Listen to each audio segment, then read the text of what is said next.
Jangan lupa subscribe YouTube channel Metro TV News dan pastikan untuk menyalakan lonceng notifikasinya.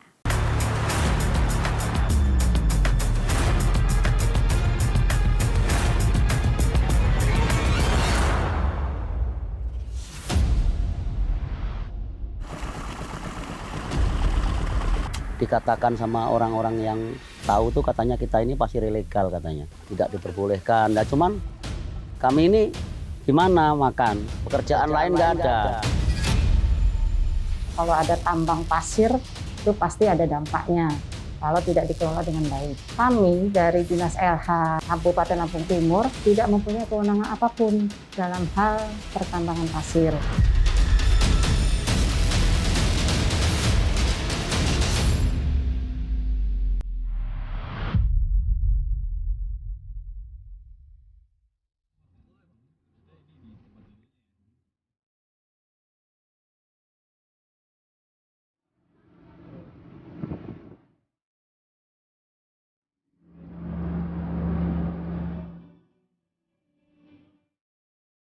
Pertengahan Maret lalu, tim Realitas menyambangi Provinsi Lampung. Destinasi yang dituju adalah Kabupaten Lampung Timur. Realitas menerima informasi ada pungli bertebaran di balik penambangan pasir yang katanya juga ilegal. Berbekal info inilah, Realitas bergerak ke Kecamatan Pasir Sakti di Lampung Timur. Lokasi ini hanya berjarak sekitar 50 km dari Pelabuhan Bakauheni. Bisa ditempuh dengan perjalanan mobil selama 1 jam 15 menit.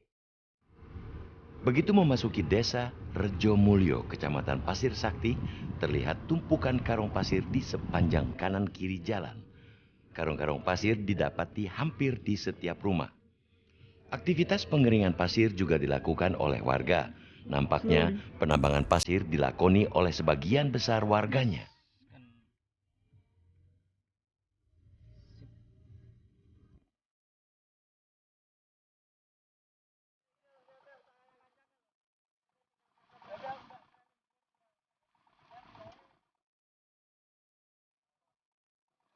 Tidak jauh dari kawasan pemukiman warga, aktivitas penambangan pasir terus berlangsung. Suara mesin penyedot pasir menderu bersahutan. Dan hasilnya, seperti inilah penampakannya dari udara. Kolam-kolam atau rawa-rawa ini muncul bukanlah bagian dari fenomena alam, melainkan akibat penggalian pasir yang sudah berlangsung cukup lama. Tidak hanya di Rejomulyo, hampir seluruh wilayah di Kecamatan Pasir Sakti memiliki potensi pasir yang melimpah. 7 dari 8 desa di wilayah ini terdapat penambangan pasir. Tidak kurang dari 250 hektar lahan digali oleh perusahaan dan warga setempat demi mengeruk kandungan pasirnya. Desa Sumur Kucing adalah termasuk salah satu sentranya.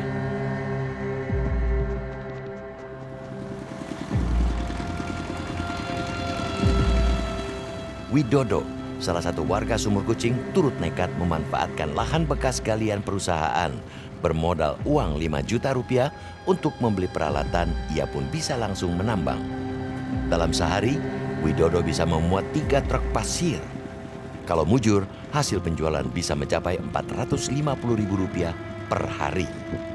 Ya ini disedot, nanti dimuat mobil. Itu dalam per mobilnya itu 450, tapi belum potong kuli, belum potong pekerja, belum potong yang punya lahan. Ada berapa sih teman-teman sendiri yang pekerja ini? Ini ada 4 mesin, jadi ada pekerjanya ada 8. Ada 8 ya. Kalau kuli muat ya nggak mesti, terkadang 10. Widodo tidak menampik penambangan yang dilakukannya adalah ilegal karena tidak berizin. Risiko kucing-kucingan sudah biasa dilakoni. Pernah nggak sih dirazia gitu kalau di sini tuh? Ya pernah, emang pernah karena ya ilegal sih. Jadi Kamu pernah. tahu teman-teman sini ilegal? Ya tahu. Terus kenapa masih menambang? Apa karena tidak punya pekerjaan lain atau? Karena ya gimana, nggak ada kerjaan lain, sawah aja nggak punya, ya jadi pengennya usaha kayak gini ya. Tapi di sini tahu kan dampaknya lingkungan gitu. Dampaknya ya sebenarnya tahu sih, karena sawah airnya kesedot juga.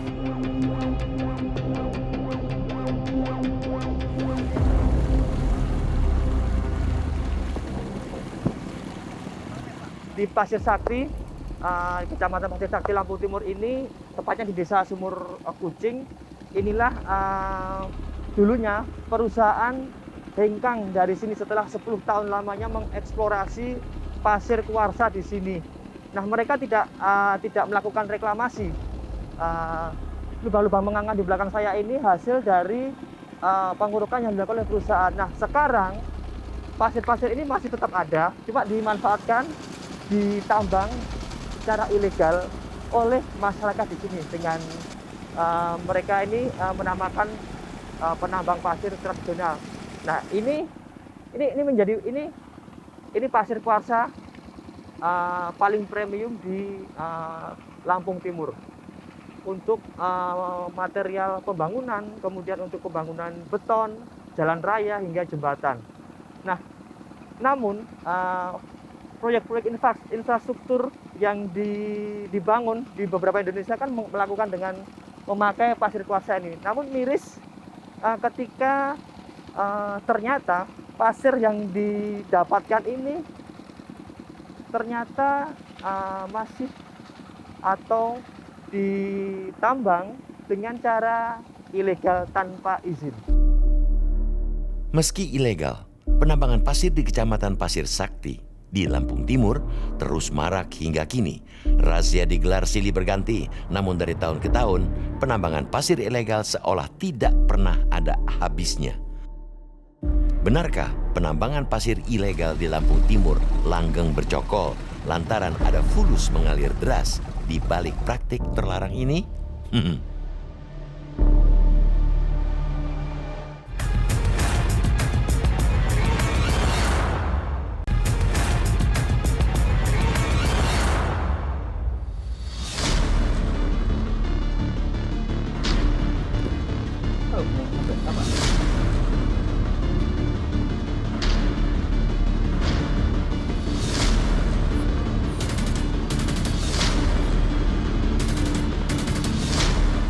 Nampaknya penambangan pasir ilegal di Kecamatan Pasir Sakti terlihat begitu kasat mata. Di beberapa lokasi, pasir truk bermuatan 7 ton dengan leluasa lalu lalang melenggang di ruas jalan desa. Truk-truk ini membawa pasir kering ke tempat pengepul ataupun keluar dari Lampung Timur. Di tempat pengepul inilah, selanjutnya pasir disortir untuk dipilah-pilah. Pasir yang didatangkan dari para penambang langsung dikeringkan dengan dijemur, kemudian diayak untuk dipisahkan menurut jenis dan ukuran butirannya. Di sebagian pasir ini juga terdapat pasir kuarsa atau disebut juga dengan pasir silika. Pasir silika memiliki nilai jual lebih tinggi ketimbang pasir biasa.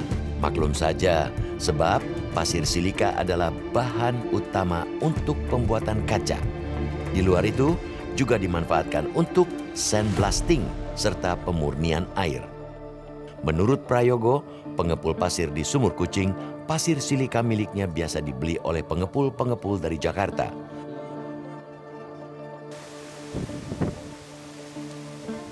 Nah, ini Pak, yang ini, yang tadi saya katakan 1420. 1420. Ini sama kayak silika nggak sih? ya, ya sama. Memang ini kan yang dimau itu silika itu tadi Pak. Sama Pak. Ini ya. Iya sama. Ini buat apa sih Pak kalau ini? Ya ini kalau kata beliau pembelinya, kalau kita nggak tahu Pak di sananya buat apa kita nggak tahu. Nggak tahu, tapi pesanannya pesenannya katanya buat samblas gitu. Cuman kalau kita nggak tahu. Kabupaten Lampung Timur memang dikenal dengan potensi pasir kuarsa yang melimpah. Pasir jenis ini terdapat di Kecamatan Pasir Sakti dan Labuhan Maringgai. Cadangan pasir kuarsa di 2 kecamatan ini mencapai lebih dari 50 juta meter kubik. Sayangnya, pasir dikeruk dengan bebas dan keluar begitu saja dari Lampung Timur. Tidak ada kontribusi untuk sumber pendapatan daerah. Berdasarkan Peraturan Daerah Lampung Timur Nomor 7 Tahun 2007 tentang retribusi perizinan bahan galian C sudah mengatur jelas semuanya. tarif retribusi eksplorasi maupun eksploitasi dimulai dari Rp50.000 untuk skala kecil hingga Rp500.000 untuk skala besar.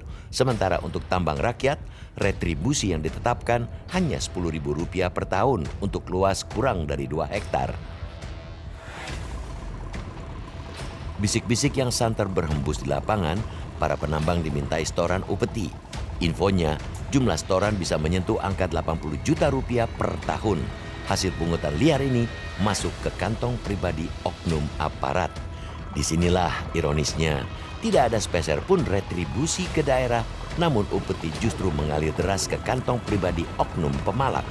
Itu sebabnya, ketimbang potensi pendapatan daerah hilang sia-sia, anggota DPRD Lampung Timur mewacanakan legalisasi tambang pasir rakyat.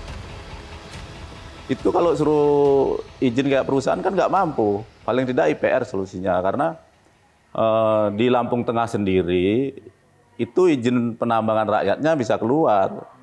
Izin galian itu, galian C-nya. Nah, kenapa Lampung Timur kok sulit sekali? Nah, itu juga kita juga belum tahu, karena sekarang itu Rekom itu Bupati cuma mengeluarkan Rekom, yang menentukan itu provinsi untuk izin penambangan. Dari penambangan pasir ini di Pasir Sakti ini, Laba Meringgi, termasuk Gunung Pelindung, ada 3 peta penambangan pasir yang memang itu dari pusat awalnya sebelum ditinggalkan oleh perusahaan. Nah, itu kita mengharap pemerintah memfasilitasi untuk IPR-nya, tentunya kan begitu. Alih-alih bertambah pendapatan daerahnya, bentang alam di Pasir Sakti justru semakin terganggu keseimbangannya. Lingkungan turut rusak akibat penambangan yang serampangan. Tidak cuma itu, kondisi ruas jalan desa juga rusak lantaran setiap hari dilalui puluhan truk bermuatan pasir. Meski begitu, aparat pemerintah Kecamatan Pasir Sakti mengaku tidak berdaya. Ya sebenarnya ilegal karena sudah tidak boleh dari pusat. Ilegal. Jadi hanya yang digali juga lahannya punya masyarakat itu sendiri. Alasan mereka adalah kebutuhan ekonomi keluarga. Jadi kita itu bingung. Jadi sudah kita laporkan ke Bapeda, ke Polres, ya sudah kita laporkan semua. Kalau pengawasan lalu lintas ya DLHJR.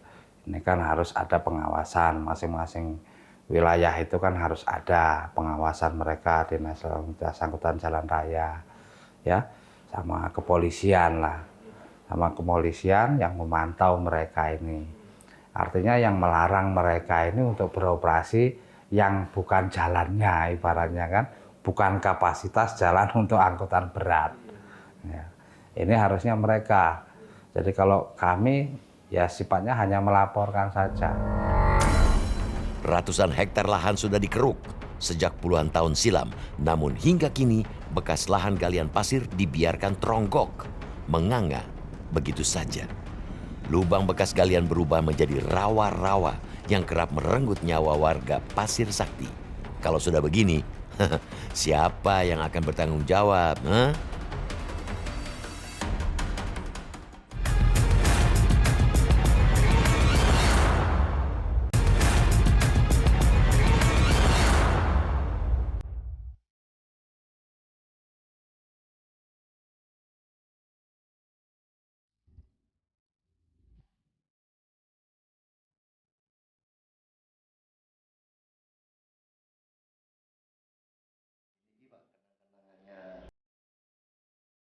Meski sudah hampir 1,5 tahun berlalu, Djoko Sunarto tidak bisa menyembunyikan kesedihannya ditinggal anak bungsu untuk selamanya.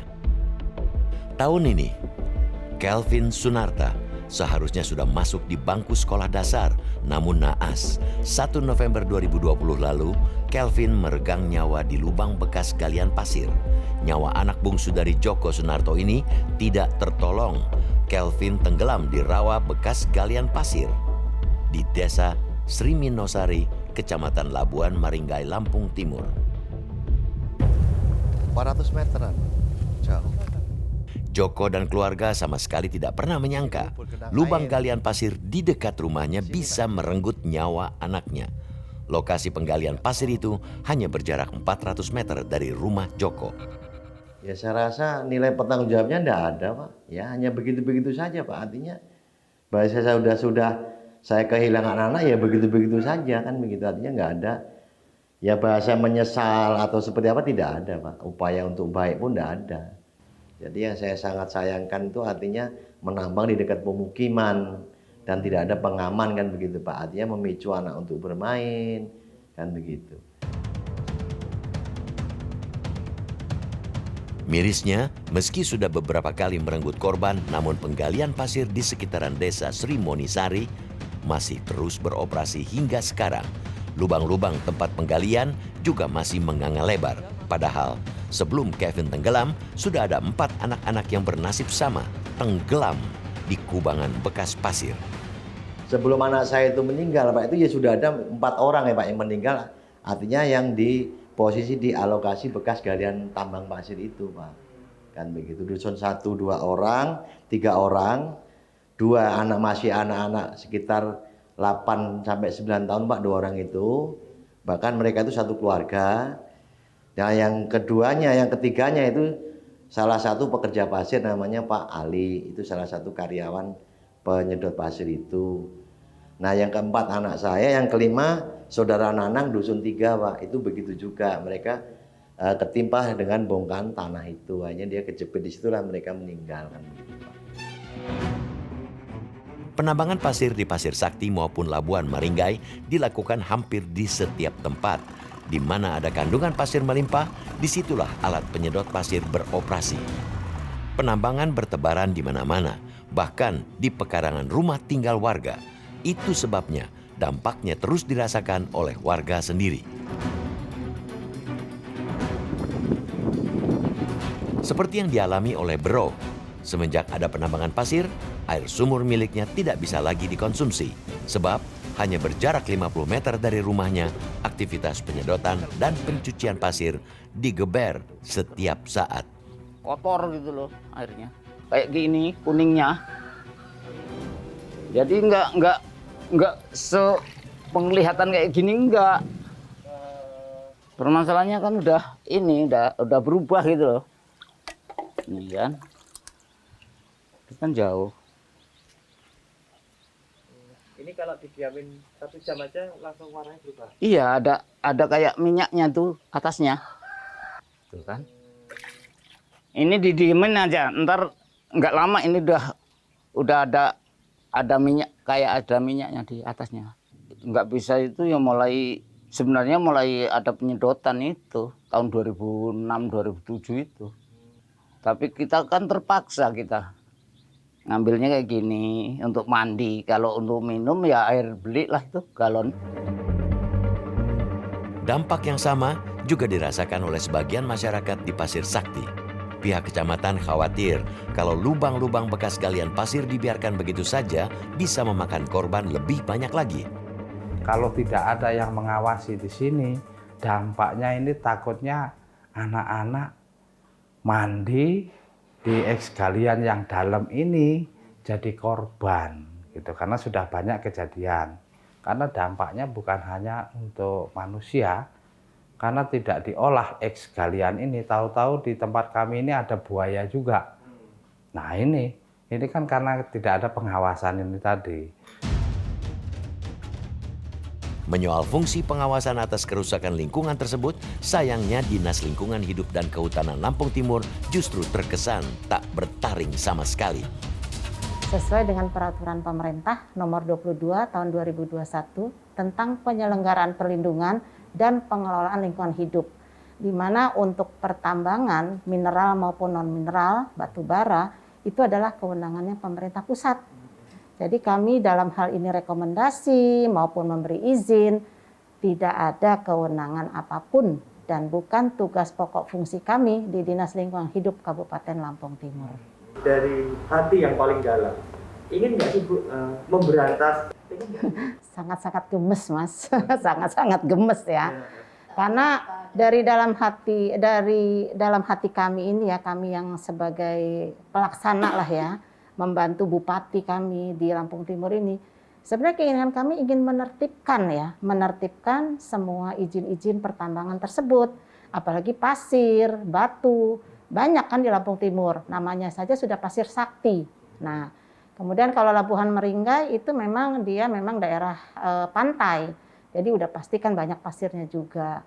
Nah itu sebenarnya kami ingin sekali seperti itu, tapi karena kami tidak mempunyai kewenangan apapun dan bukan tugas kami, ya kami hanya bisa dikatakan hanya ya udah berserah diri aja.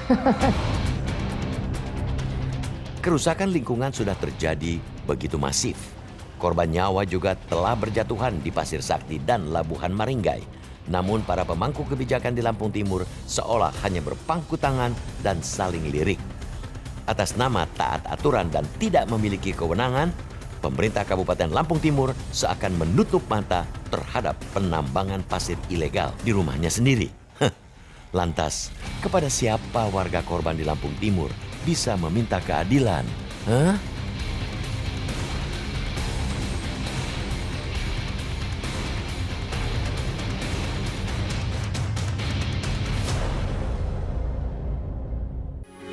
Metro TV